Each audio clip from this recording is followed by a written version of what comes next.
What's good? What's good? I'm back. Triple P, Paul Pickett podcast, hosted by yours truly, Paul Pickett, the one and only. While I'm sipping my VA juice, hit that click now, subscribe button in that right hand corner.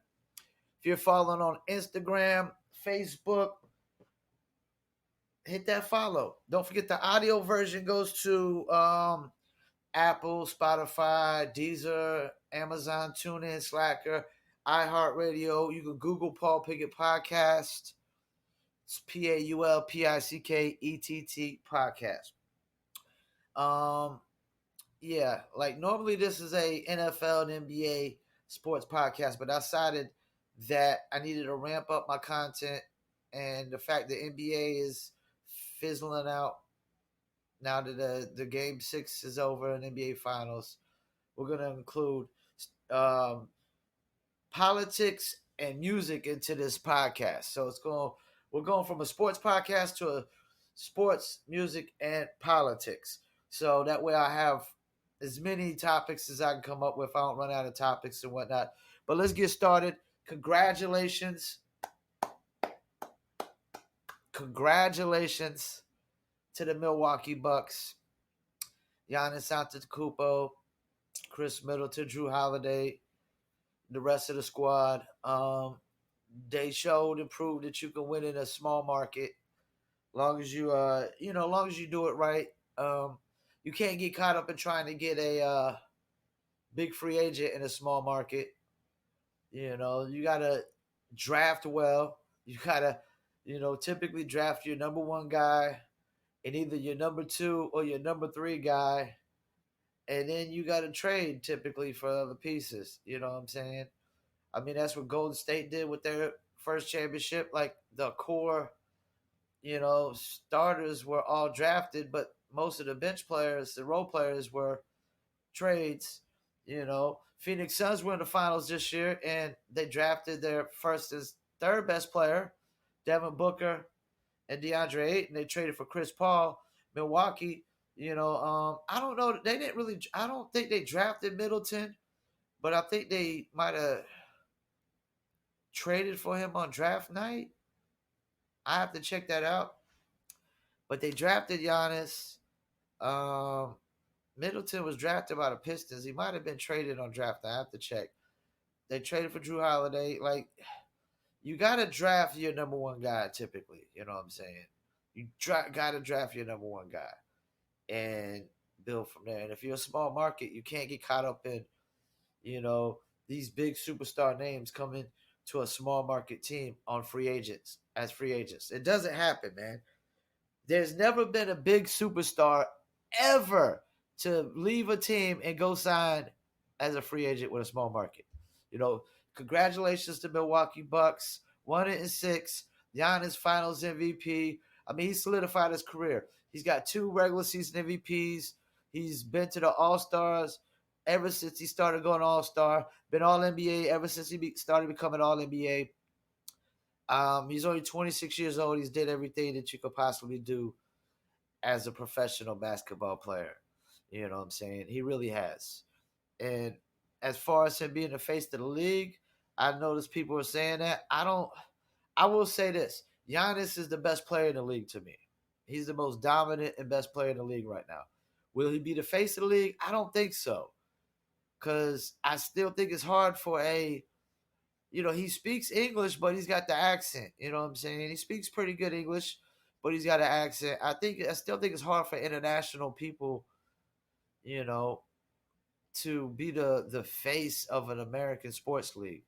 I really think that's hard. I mean, as dominant as Tim Duncan was, he was never the face, So I don't know that he'll be the face of the league.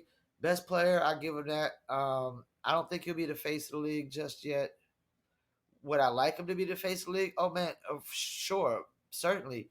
He'd be a great role model for kids, a great, decent human being, doesn't commit crimes, got a great story, has come from poverty, his family were refugees from Nigeria, a real family guy, values family, values hard work, work. He's the epitome of hard work. Like, he's a great story of, It's all about hard work. Even when you get the opportunity, you still got to work hard. You still got to put in that work. You know what I'm saying? A lot of people, they want the opportunity, but they don't want to put in that work. They don't want to work hard for it.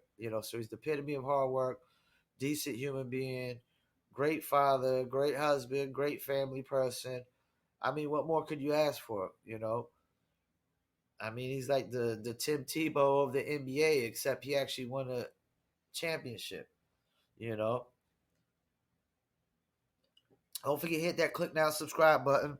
And another takeaway I get from this, the Antetokounmpo brothers, is three of them, and one plays for the Lakers and two play for the Bucks, and all three of them got their championships back to back seasons. One of the brothers got it last year, and the other brother, even though he was in COVID protocols, I mean, he's a Buck. He played with the team. Majority of the season he went COVID protocol. I don't know, like maybe the last series or the series before. I don't know, but he's still getting a ring. Giannis getting a ring. Giannis going to Chick-fil-A celebrating after the game. That's crazy. You know what I'm saying? Like, who don't like Chick-fil-A? Everybody loves Chick-fil-A, except my mom, because she worked there. She get tired of eating the Chick-fil-A food. You know what I'm saying? But everybody loves Chick-fil-A. Kill them chicken sandwiches and waffle fries. You know what I'm saying? But yeah, so shouts out to the Milwaukee Bucks, small market team, showing you how you got to do it. You got to draft your top player, and typically your second and third player is that as well. And then you got to trade. You got to use assets to trade for that third guy to get you over the hump, like they did. You know what I'm saying? The Bucks they brought in Drew Holiday, PJ Tucker, and Bobby Portis in offseason. I mean, three great moves. You know, three great moves. I think the only team that made better moves than them on the offseason was Atlanta Hawks with Bogdan, Rondo, Chris Dunn, and then they brought in Lou Williams as well, and Danilo Gallinari. So yeah, man, like it's a good day for the NBA. Small market team won, and show you how small market teams are supposed to win. My Charlotte Hornets need to take note of that. The Portland Trailblazers need to take note of that, because CJ McCollum ain't your second best. He could be your third best, but you still got to go out and get your second best if you keep it CJ McCollum. So yeah, man. What more can I say, man? Milwaukee, first championship, 15 years, 8 years before I was born. I mean, it's crazy, and small market teams just need to follow this motto. They need to draft right. They need to hit on all their draft picks, and they need to trade for guys that are going to get them over the hump. That second or third guy that's going to get them over the hump. You know. Yeah. So let me get into some NFL. Not much to really talk about. I just want to go over this Aaron Rodgers thing. It looks like Aaron Rodgers will be coming back to Green Bay this season, at least. Just because of the simple fact, there's a little story came out the other day where he's getting house cleaning done for like what the rich people do when they're out for 5 months and they have pay people to come and clean the house because it's probably dusty as hell. And he renewed his Green Bay membership for his golf club, so I'm pretty sure that he's going to be staying there for at least another year. Which is got to be good for Green Bay fans. But I still say Green Bay's overplayed their hand. They need to trade Jordan Love away today. I mean, literally trade him away today just to correct the mistake. You overplayed your hand. You draft Jordan Love, and Aaron Rodgers put up a 13-3 season back to back. It's like, what was you thinking? Y'all was overplaying your hand tremendously. If y'all lose Aaron Rodgers, it's your fault. But see, Green Bay is not a typical. They're not a typical team though either. They're not under regular ownership. They don't have like one main owner or two or three main owners. They got like I guess they're ran by a board of trustees or they're ran by a board or something. But that team is totally different than every other team in the NFL as far as ownership and general manager, president, and all that down up. You know, but it looks like Aaron Rodgers coming back, Green Bay. Also, Deshaun Watson looks like teams still want him. And what I'll say about Tim Tebow take, of course, Deshaun Watson is going to get a second and third chance. You know, whether he did it or not, of course he's going to get a second or third chance, which I think he did some of these. All of them? No. Maybe a couple? Yeah. All of them? No. You know, and this ain't going to be no Bill Cosby thing where he's going to, you know, plead guilty to anything, apparently. And to be honest with you, he might not have did none of them. He might not have did none of them because, I mean, the timing of this is really, really suspect to me. You know, right when he wants to get out of Houston, you know, all this comes out. The timing is very, very suspect and coincidental to me. You know, it's kind of conspiracy theory 101 of the timing of this. You know what I'm saying? Of all these women coming out exactly right after he trying to force his way out of Houston. And of course, there's going to be teams that still want him because if Denver can't get Aaron Rodgers, Deshaun Watson would be a good pickup as well, you know. But yeah, there ain't much to take away, man. Bucks 1-6 showed you the small market teams can win it all. Not to mention, Phoenix is a small market team, even though they're a big city. There's no big free agents going to Phoenix. They got Charles Barkley on a trade, you know, so and it was probably like a sign and trade or something. So no big free agents are signing with Phoenix. And it just doesn't work that way. It doesn't work that way. Small market teams do not get big superstar free agents, nor do they typically get all-star free agents. Charlotte's biggest free agent signing ever was Gordon Hayward, and before that, it was Al Jefferson. And I don't even know if he was an all-star in the West at all. He was a 2010 guy, but I don't know if he was an all-star in the West.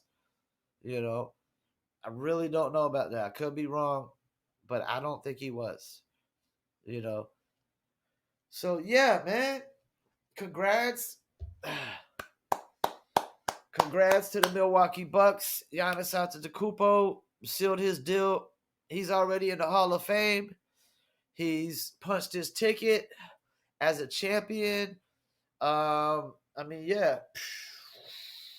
his ticket as a champion. Punched his ticket to Hall of Fame. Punched his ticket as one of the most dominating and great players in this game. Without a jump shot, do I add. And you know, the last few championships have been won by teams that aren't necessarily three-point shooting teams. They beat you up inside. Raptors beat you up inside. Lakers beat you up inside. Bucks beat you up inside. Not saying they can't shoot three, but they're not the best three-point shooting teams,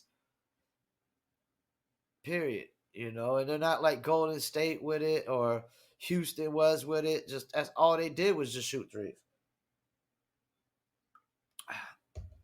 Don't forget, hit that click now, subscribe button. Want to thank you for tuning in.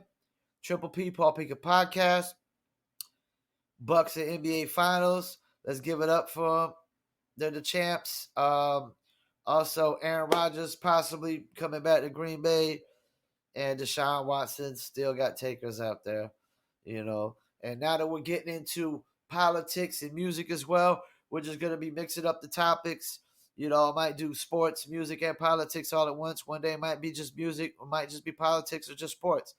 You know, being that I'm going to do 3 different things, I could go anywhere with it. I could do a triple threat, all 3, music, sports, and politics at once, or just single them out. It really depends on what the topics are for that day, what kind of stuff I got to talk about.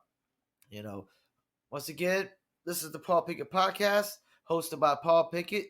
That is me, yours truly. Don't forget the audio version goes to Apple, Spotify, Deezer, Amazon, TuneIn, Slacker, iHeartRadio. You can Google Paul Pickett Podcast.